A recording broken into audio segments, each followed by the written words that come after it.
Let's talk about one of the largest, most systematic economic transfers in all of human history. Seriously.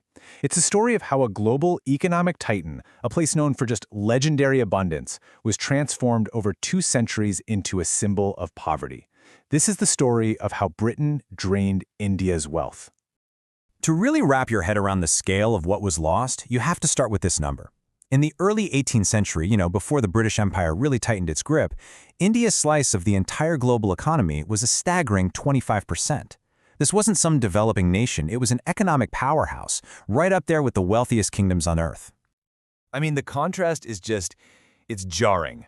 On one side, you have pre-colonial India, a hub of global trade, exporting diamonds, the most incredible textiles, and spices that were literally worth more than gold.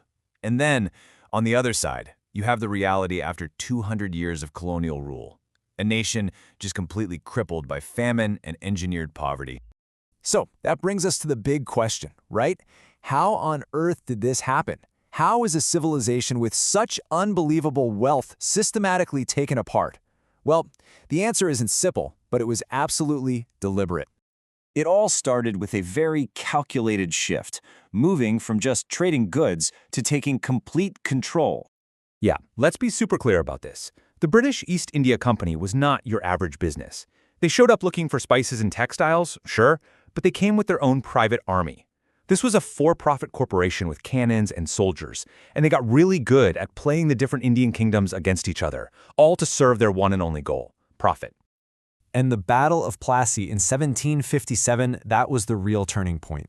It wasn't just a military win, it was the moment the East India Company grabbed political control over Bengal, which happened to be one of the richest places in the world at the time. Overnight, they turned a trading partner into their own personal piggy bank. The age of commerce was over, the age of extraction had begun.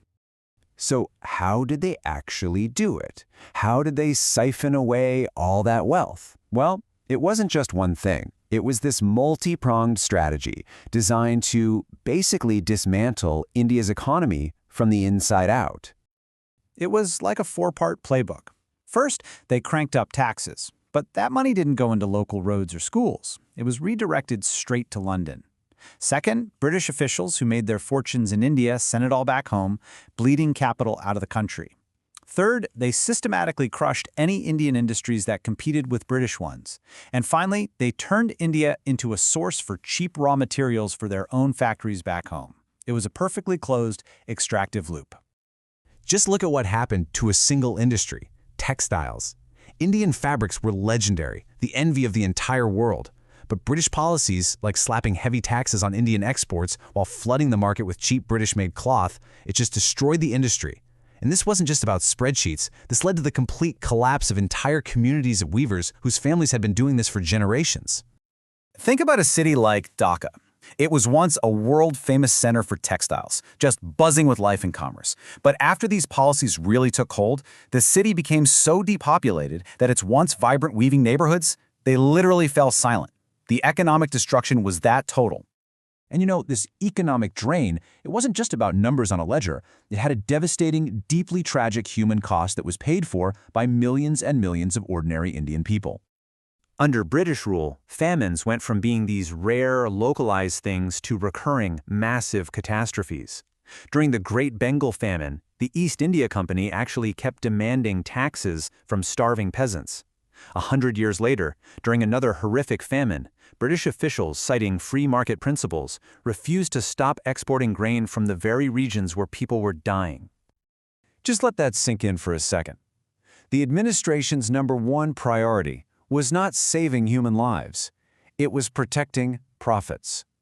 Grain was being loaded onto ships and sent overseas from ports, while just miles away, millions of people starved to death. So where did all this money and all these resources go? Well, they directly fueled and funded Britain's Industrial Revolution. The capital, the raw materials, and the captive markets they took from India, that's what created the prosperity of cities like Manchester, a prosperity that was built directly on the deindustrialization and the poverty of regions like Bengal. But what about the railways? You always hear about the railways and telegraphs. Weren't those signs of progress? Well, you have to look at their true purpose. The railway lines weren't built to connect Indian villages to each other. They were built to move raw materials from the mines and fields to the ports to be shipped to Britain. The telegraph was for military control. This wasn't infrastructure for development, it was infrastructure for more efficient extraction. Now, despite the overwhelming power of the empire, this story doesn't end with submission. Not at all. Resistance was constant, and the legacy of this whole economic drain, well, it continues to shape our world today. Indians fought back in so many different ways. You had armed revolts like the 1857 First War of Independence. You had brilliant intellectual resistance from thinkers like Dadabhai Naoroji, who was the first to actually prove this drain theory, crunching the numbers on how Britain was siphoning wealth. And then, of course, you had economic resistance, like Gandhi's famous movement to spin your own cloth and boycott British goods, a direct challenge to the economic heart of the empire. So what's the final tally? What are we talking about in today's money? Modern economists who have studied this drain estimate that the total value siphoned from India to Britain is, in today's currency, somewhere in the trillions of dollars. The sheer scale is almost impossible to even comprehend. And this is what was left behind. When India finally got its independence in 1947, it wasn't just the end of political rule. It was the inheritance of an economy that had been shattered, industries that had been intentionally dismantled, and a population that had been pushed into deep, deep poverty after centuries of extraction. And that leaves us with one final thought. This stuff, it isn't just dusty history.